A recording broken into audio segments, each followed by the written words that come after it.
안녕하세요. 법무법인 성지 파트너스입니다. 마사지의 특성상 어느 정도의 신체 접촉이 발생할 수밖에 없으나 그 정도가 지나치다면 마사지 성추행에 해당할 수 있습니다. 대개 강제추행이라 하면 신체의 특정 부위를 접촉하였을 때에만 죄가 성립하는 것이라 알고 있는 경우가 많습니다.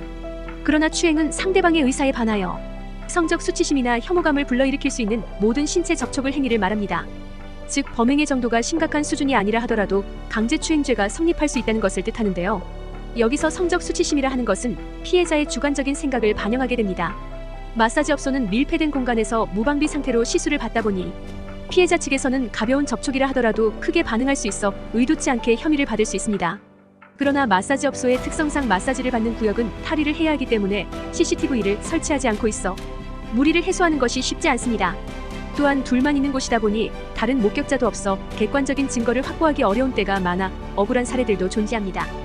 그러므로 마사지 성추행 혐의를 받고 있다면 법리적 해석을 토대로 유리하게 이끌어 나갈 수 있는 전략을 세워보는 것이 좋습니다. 덧붙여 죄가 없다는 것이 인정되어야만 그에 따라 피해자를 무고죄로 고소할 수 있습니다. 그렇지 못하다면 무고죄로 신고하는 것이 불가하오니 현재 상대방의 오해로 법리적인 사건에 연루되어 있다면 오늘 포스팅을 참고해 주시기 바랍니다. 마사지 성추행 처벌 기준. 본 죄는 형법 제298조 강제추행죄에 해당합니다.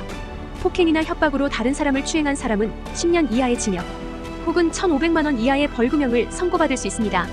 여기서 폭행이나 협박은 매우 거시적인 의미를 가지며 직접적으로 유형력을 행사하지 않았더라도 죄가 인정될 수 있습니다. 마사지 성추행, 유죄 인정 시 보안 처분 받아. 우리나라는 성범죄로 유죄를 선고받은 자에게 보안 처분 명령을 내리고 있습니다. 이는 당사자가 사회로 다시금 복귀하였을 때 범죄를 반복하는 것을 예방하기 위함입니다. 보안처분의 항목으로는 성폭력 치료 프로그램 이수, 사회봉사 명령, 신상정보 등록 및 공개, 고지, 일부 국가 비자 발급 제한 등이 있습니다.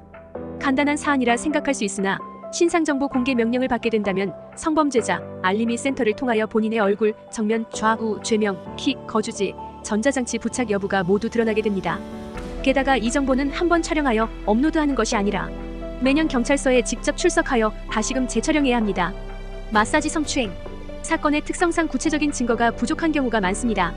그러므로 피해자의 진술에 의존하여 수사가 진행되는 경향이 강합니다. 여기서 피해자가 구체적으로 진술하게 된다면 더욱 불리할 수 있으므로 법률적 조치를 취해보시는 것을 권고드립니다. 손님을 마사지하던 중 추행했다는 혐의를 받아 경찰에 신고된 의뢰인 C씨의 사례. C씨는 건전 마사지업소에서 근무하던 직원으로 사건이 발생한 날도 어김없이 평소와 동일하게 일을 하고 있었습니다. 그러다 신규 손님을 받게 되어 마사지를 하던 중 손님이 움찔하기에 통증으로 인한 것이라 생각하여 더 낮은 강도로 마사지를 진행하였습니다. 그렇게 하루가 마무리되는 듯 하였으나 돌연 업장에 경찰이 방문하였고 손님은 C씨를 마사지 성추행 피의자로 지목하여 혐의를 받게 되었습니다. 성범죄 처벌뿐만 아니라 보안 처분까지 받게 될 수 있다는 것을 알게 된 C씨는 적극적인 대처가 필요하겠다 판단되어 저희 법인에 방문했습니다.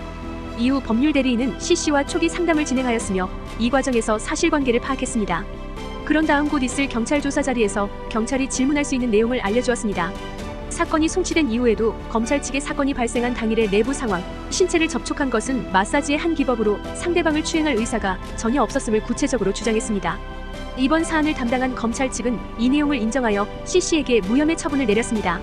C씨는 이번 사건으로 일하던 직장에 복귀하지 못할까 염려가 컸습니다.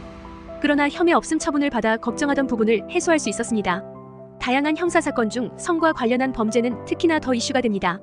그중 가장 많은 빈도수를 보이는 강제추행은 기본적으로 규정하고 있는 형량 자체가 낮지 않으니 가볍게 생각해서는 안 됩니다. 현재 억울한 상황이라면 경찰 조사 때부터 일관되고 구체적으로 진술할 수 있어야 합니다. 그래야만 마사지 성추행 혐의를 방어할 수 있으므로 법리적으로 소명하는 것만이 오해를 해소할 수 있는 방법임을 숙지해야 하겠습니다. 이상 법무법인 성지 파트너스였습니다. 감사합니다.